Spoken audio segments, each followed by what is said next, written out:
Hi, welcome to musicmoose.org. This is DJ James. You may have already seen the lesson where I talked about modes and dealing a little bit with modal harmony. Today, with this lesson, what I'd like to do is to take some of the things that we worked on in the first modal lesson and transport it to dealing with some more common chord progressions and how do we use modal theory when we're playing in a tonal context. In a lot of ways, it's quite simple, and it hinges on the concept of what I call the scale of the moment. So we'll start out with a normal 2-5-1 progression in C major, which of course would be D minor, G7, C major 7. Now when we're playing with that 2-5-1 progression, tonally, generally the way that we think of playing in that is one of two ways. One is that all three of those chords are in the C major, in the key of C major. So we can solo over that in C major, for instance.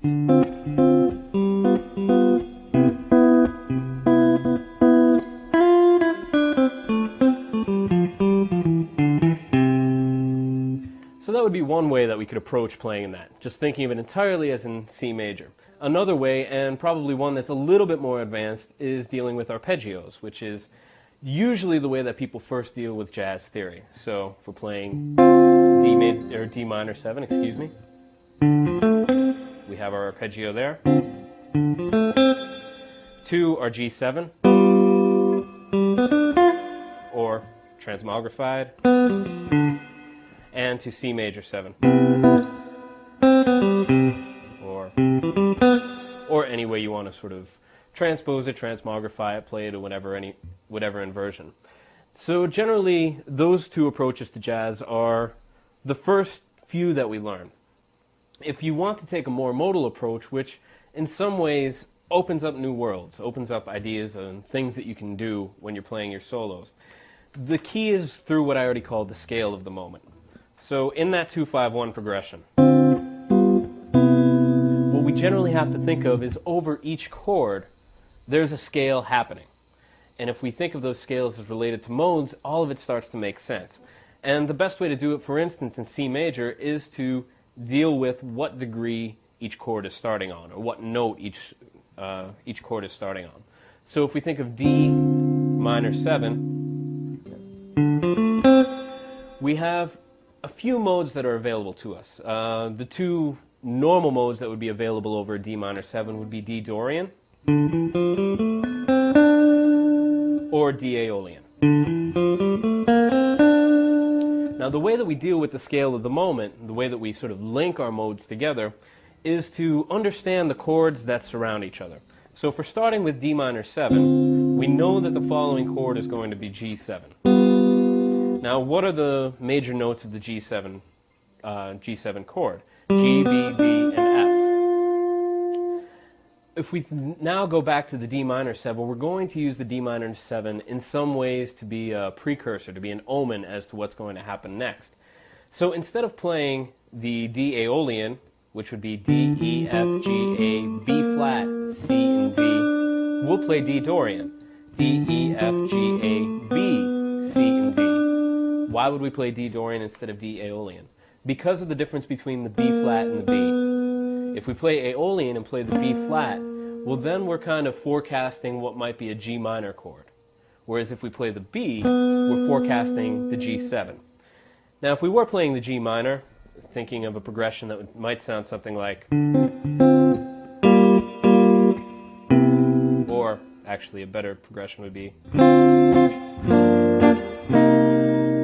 which would kind of, in some ways, be a 5-of-5 situation, kind of a secondary dominant situation, then the D Aeolian might be the better choice. But if we're going to the G7, to the dominant chord, the D Dorian would be the better choice because of that raised sixth, because of that B. Now we foreshadow the fact that we're going to have a B within the next chord. And not only that, our target chord, our tonic, is the C major 7, which itself has a B in it as the 7th. So by beginning with the D Dorian, we can lay on that B and really emphasize the fact that we are in C major.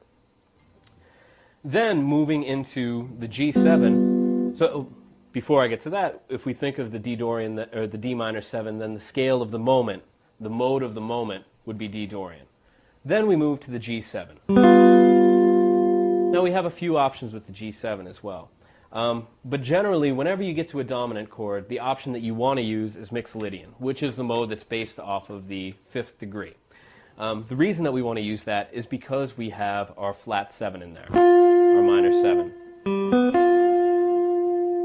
And it gives us a sound. Oh, well, if we put it in an altered 6th, it gives us that sound. But we get that nice 7 in there, the tritone between the B and the F, and gives a nice little crunch between there. And the thing that it really does is it sets up the resolution now to the E in the top of that C major 7 chord. You can almost hear the inner lines that are working there. If we just kind of pick out one line through that comping, that 2-5-1, we'll listen to it one more time. So by thinking of this as the scale of the moment, what's happening over each chord, and approaching it modally, you have kind of a different way to portend the next chord, to sort of create a situation of setting up your listener. And in future lessons, what we're going to get to is ways of not setting up your listener, ways of kind of not really sort of predicting what's going to happen next by using different modes, specifically based off of minor scales, that will make things sound a little bit more funky, make things sound a little bit more hip. But for those of you just starting out with jazz, I think this is the way to go. Know your modes and learn how they work over the changes. Learn your scale of the moment. All right, for musicmoose.org, this is DJ James with your lesson on modal and tonal theory.